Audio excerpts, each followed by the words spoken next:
run?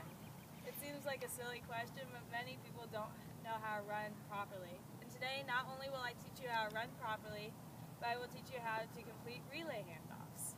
There are 4 components to relay handoffs. The first being supplies. So, when you're doing a relay handoff, you have a starter, and your starter uses starting blocks. Each person sets them up differently according to their height, their speed, and what makes them feel comfortable. I would show you how to do them, but we're not by a starting line, and I don't want to. The second thing you'll need for a relay is a baton. It's probably the most important part, even though it's silly. If you drop this, you're done. You're out. If you put this in the wrong hand and you end up stepping out, you're done.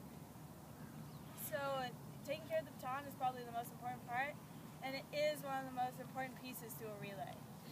Finally, you don't need it, but it's recommended you have track spikes. You want 1/8 inch spikes. Distance spikes are sometimes longer, but district rules say 1/8 inch. These are mid-distance spikes, and you can tell by the heel. It has a little bit of a heel, but is not as severe as distance heels, which are completely flat. Spikes will force you to be on your toes, and they will give you grip. Spikes lead me into the second thing I wanted to talk about, which is running form. One of the most important parts of your running form is being on your toes. Spikes force you on your toes, and they force you to lean forward. Being on your toes and lean forward are 2 of the 4 important parts of running form. The other 2 parts are your arms, which you want at 90 degrees and coming to your face, to your back pocket. When we were little, Mr. Hinthorn used to tell us, pretend there's a sandwich in your back pocket and you're pulling it up to your mouth to eat it. And stride and turnover, which are one and the same. Your turnover is how fast your foot can be here, up and down. The faster your turnover, the faster you go. But your turnover is matched by your stride. If your stride is too long, your turnover is slower. If it's too short, your turnover is slower. The perfect stride matched with the perfect turnover will give you the perfect speed.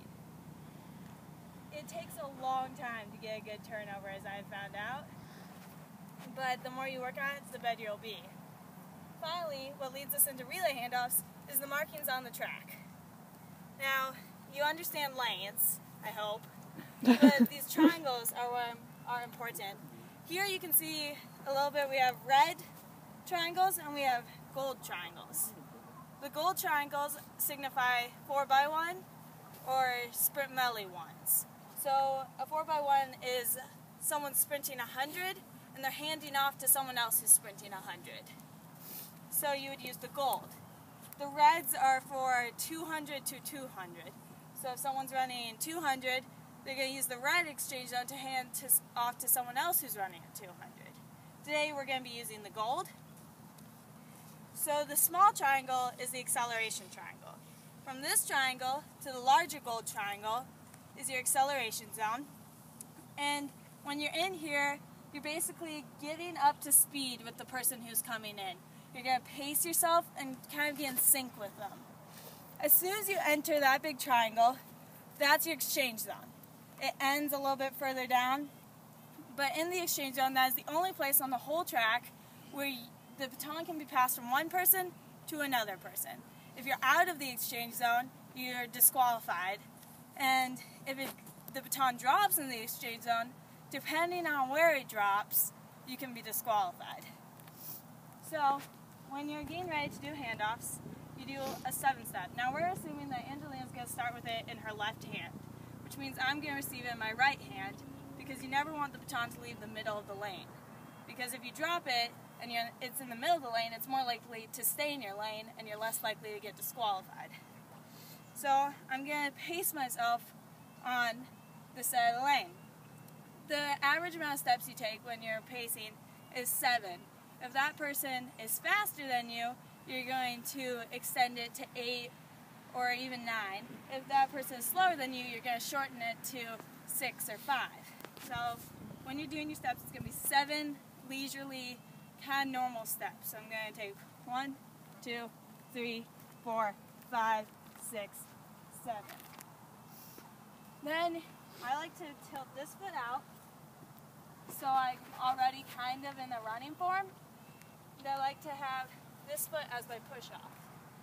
You get nice and low and you're going to look right at the acceleration triangle because as soon as their foot hits it, that is when you're going to go. When they hit it, I'm going to take off and we're going to try to exchange it in the exchange zone. So me and Angelina are going to try to show you one here and lean forward.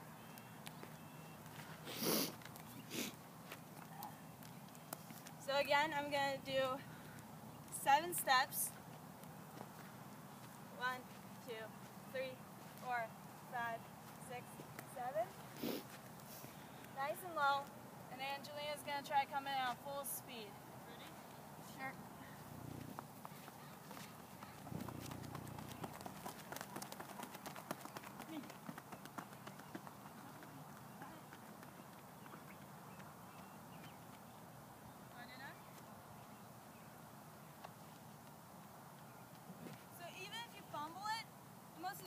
You get in your hand and you don't drop it.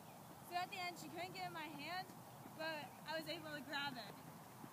If you mess up, it's important to just keep going because there's little line judges on each corner, and sometimes they don't see you. And it sounds like cheating because it kind of is, but it's really important that whatever you do, you finish the race. So we're going to go one more.